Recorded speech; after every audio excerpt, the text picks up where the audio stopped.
ভবিষ্যতে IPS officer হতে চায় উচ্চ মাধ্যমিকে রাজ্যে সপ্তম অনুষ্কা শর্মা। এরপর সেই অনুযায়ী পড়াশোনা শুরু করবে সে। ছোট থেকে পুলিশ, ভারতীয় সেনার পোশাকের প্রতি তার রয়েছে অমুক টান। Alipurduar new town girls high স্কুলের পড়ুয়া অনুষ্কা।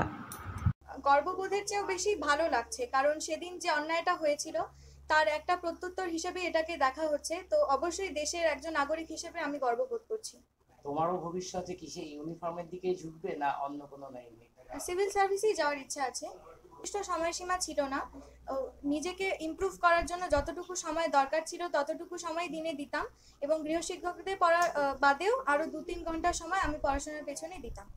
এই ফলাফল কলা বিভাগ নিয়ে পড়াশুনো করেছে সে। মাধ্যমিকে বিজ্ঞান বিভাগ নিয়ে পড়ার মতো নম্বর থাকা সত্ত্বেও কলা বিভাগ বেছে নিয়েছিল সে। আসলে বারবার ছক ভাঙতে ভালোবাসে অনুষ্কা।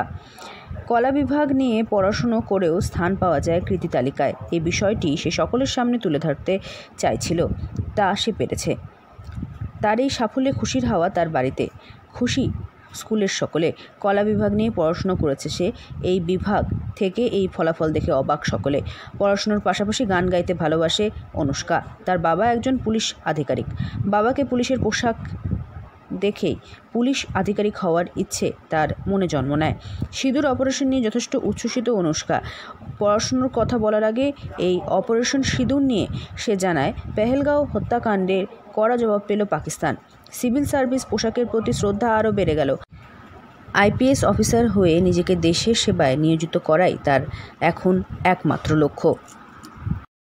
অনুষ্কার এই ফলাফলের কথা শুনে তার পাড়া প্রতিবেশীরা ছুটে আসে তার বাড়িতে। সকলেই খুব খুশি তার এই ফলাফল দেখে। আলিপুরদুয়ার থেকে অনন্যাদের রিপোর্ট, লোকাল 18 বাংলা।